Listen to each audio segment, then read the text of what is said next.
Well, back from the game. It was an experience. It was an experience, and it ended how it started. So we didn't get the W. Sam Ellicker debut was an L. It was winnable. It really was. It was a dogfight as I expected, but of course the Colts pulled the Indianapolis Colts and they lost the game. So that results into Sam Ellicker debut being an upset. The Colts really let him down too, because the crowd loved, the crowd loved his game.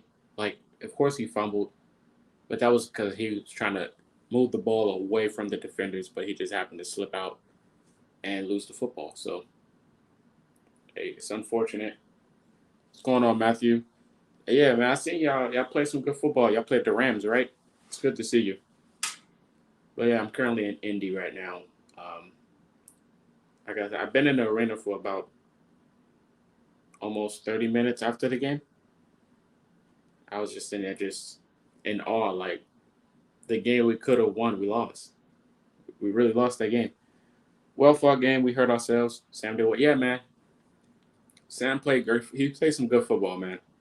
Like, you can't knock the kid. He was electric. He was running the football as we expected, trying to get everyone involved. Like the pass at the beginning of the game to Alec Pierce when they didn't throw the flag. We all thought that was a flag in there, and it was just like it was clear as day. Sam Elliott scrambled. His knee slid, didn't get the first down. They called it a fourth. It was third and inches. I think Sam played well, D Love. I ain't gonna lie. What up, Blue Nation? Frank Reich need to be fired.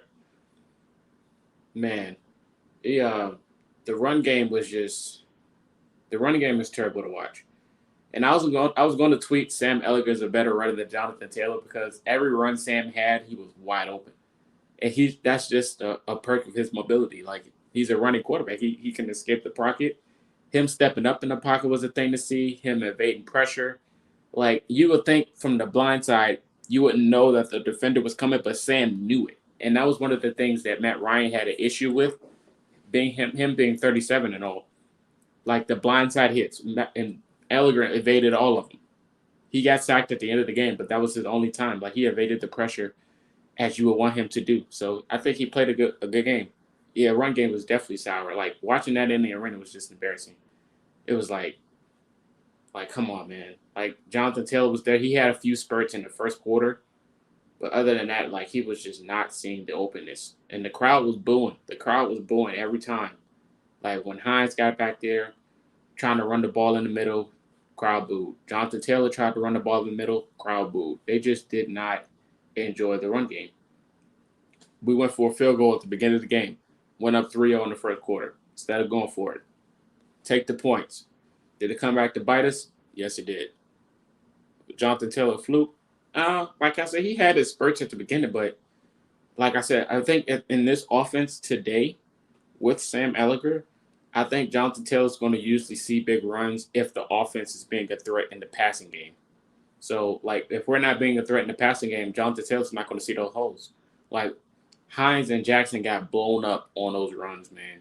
Like, they were so crashing in the middle very hard. They were crashing in the middle very hard. They were getting blown up. Like, Allen and Payne, like, all those guys, they just knew what the run game was coming. So, like, the creativity on the run game was terrible. But Paris Campbell, he had himself a great game. Like, I for sure thought two of those plays, I thought he was gone. I thought he was running to the end zone. He was so fast. He was just gone, man. It's so good to see Jonathan Taylor. I mean, it's so good to see Paris Campbell playing some good football out there, man. Like, really. I thought I lost my voice, but I didn't eventually because I was silent at the end of the game. Like, that play to Terry McLaurin, like, he just mossed Gilmore on the 1 yard line. He just mossed him. And Gilmore played good coverage. It was no way. Matthew, you guys got McCaffrey. You don't need Jonathan Taylor. You don't need Jonathan Taylor. But like, Gilmore played perfect coverage on that 1-on-1 to Scary Terry. I mean, Scary Terry's just a grown man. He snatched it out of his hand. There's nothing you can do about it. There's nothing you can do about it. He played good coverage.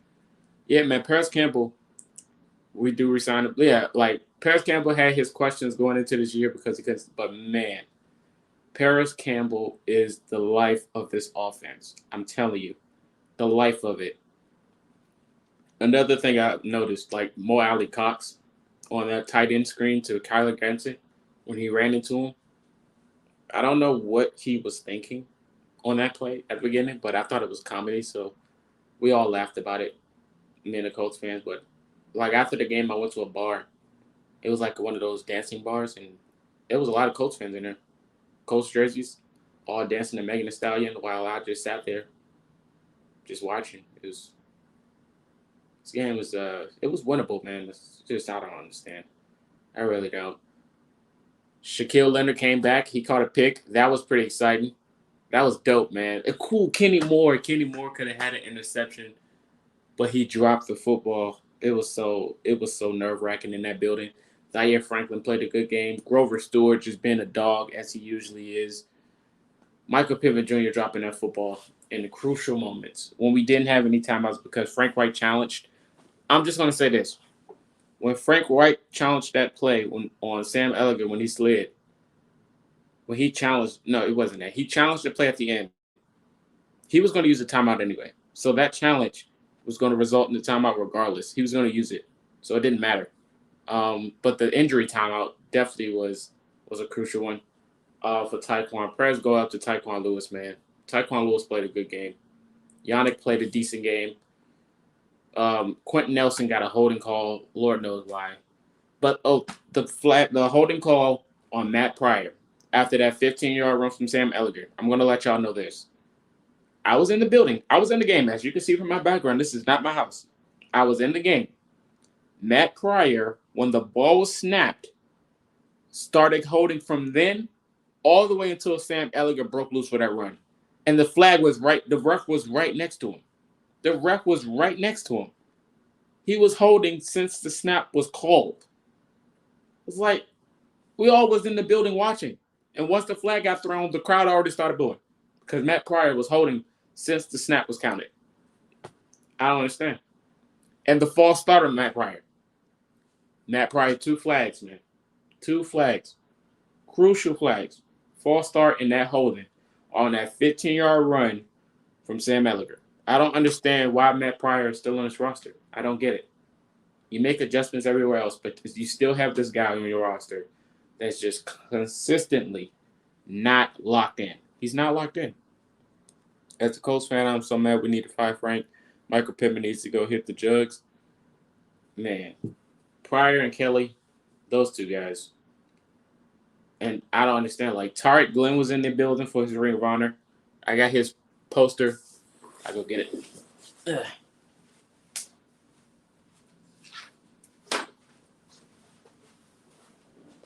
All right. Yeah, so the Tariq Glenn poster, he had his Ring of Honor today. So that was pretty dope. Peyton Manning was in the building. Jeff Saturday, Dallas Clark, Reggie Wayne, Robert Mathis. Who else? There was a bunch of Hall of Famers in the building. Edgerrin James was in there. Ryan Dim, he was in there.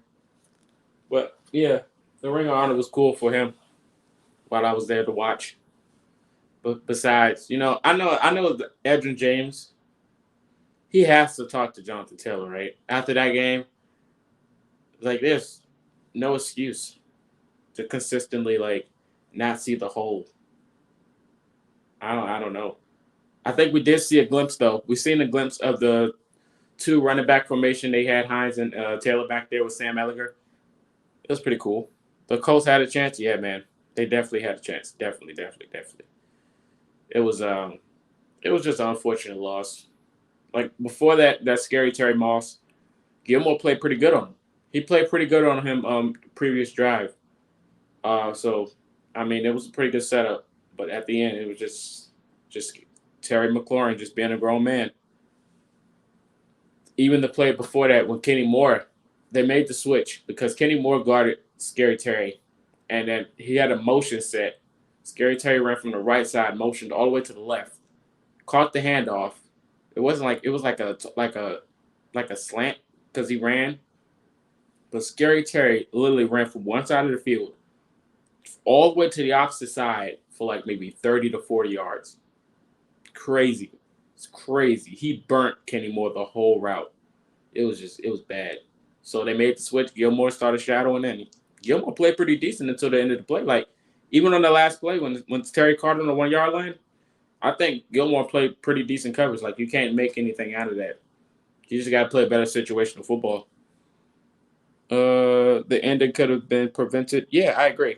Team loss. You hot. You too? Man, you should have been me in that arena. O-line needs to give some of that money back because they're trash. Yep. No way, Terry. Yeah, man. Terry didn't catch it. So to be honest, Gilmore had the interception, but Terry took the ball out of his hand. He took the ball out of his hand. Like, Gilmore had the football, but Terry snatched it away. So it resisted the interception. So that's just what it was. From where I was sitting, that's what I seen. Gilmore had it, but he took it away. So it was like Scary Terry was the corner and Gilmore was the receiver. That's what it looked like. Yeah. The move for Sam Ehlinger is basically job security for Frank Wright, no matter how way you put it. That's what it looks like. Definitely job security for Frank Wright. So it looked like his butt is covered for another season. Yeah, exactly. Yeah, Gilmore got bullied. That's all it is. That's the perfect explanation. He got bullied. How in the world does a competent play caller cause a shotgun run on the yard? Oh my gosh. I don't know. I'll guarantee you this. When Michael Pittman Jr. scored and they got called back, we all was praying for a QB sneak. A QB sneak. Why was there a draw played? I don't know. I don't know why it wasn't a QB sneak, but we were all praying for an Ehlinger touchdown because it was right there. We all wanted an Ehlinger touchdown, but we just didn't get it. We just didn't get it. We just didn't. There were so many times we could have scored. So many times. When Jonathan Taylor fumbled, the crowd hated it. The crowd hated it. He got injured earlier in the game with his ankle, and then he left. But then he came back out of the tent, got back on the field. We all wanted Jackson at that point. We all wanted Jackson. Oh, my gosh. Man. Shaquille Leonard interception. The crowd went crazy. The crowd went crazy. I have like a mini vlog set up for Monday whenever I get back. So maybe it'll go up on Tuesday. But I have like a mini vlog set up. But there was some of the clips I have when it was just too loud. The crowd was going nuts. When Hines scored, when Parents Campbell had that big run, when Michael Pittman Jr. had that big run, when Alec Pierce caught that Moss, when we were like on the back, like on the 10-yard line, almost to the safety, and Ehlinger bombed it up to Alec Pierce for like almost 60 yards. The crowd went nuts, man. The crowd went nuts. And Shaq was like, when people mentioned at the beginning of the game, they were talking about like Shaq Leonard was lost, but because I think Gibson scored on that play. But I was like, to be honest, Gibson was open the whole game even before Shaq seen the field. So I don't think they had anything to do with Shaq. I had more to do with the play coverage. The play calling had a lot to do with why Gibson was open the whole game. Like the running backs was just wide open. They weren't guarding the middle of the field or the sidelines. They just had them, like even at the end of the game ending drive, the running back was wide open the whole game. So I don't think Shaquille Leonard had anything to do with that. He wasn't lost. That's just the play calling. Like they just wasn't guarding the running back at all. They just wasn't guarding him. They just wasn't guarding the running back. I don't understand. Like playing these sticks, resulting in not giving up the big yards. That was just the game plan, not giving up the big plays. But I don't think we understand that a big play can be created when you're not playing up. Like you can go for 5 yards and take it 15 to 20. Like you can do that. I just don't understand. Playing conservative can definitely hurt you in the long run. And it hurted us today. I like how Sam played. It's just the O-line Pittman throw at JT. Yeah, the offensive line definitely plays to his strengths with Sam Ehlinger. Like I said, his mobility and his passion to escape the pocket to get open definitely helps the offensive line. It definitely covers it up because they still play terrible. Like the pocket collapsed, And then the one on the miscommunication when Ellinger got sacked at the beginning of the game, like in the first half towards the end, or maybe it was the beginning of the second half. It was a lot of It was a play like a miscommunication when the offensive line just didn't move at all, and Ellinger just took the sack. Like I don't understand. I don't understand this offensive line at all. I really don't. But Ellinger played a good day. He had a good day, man. I just wish it would have resulted in a win.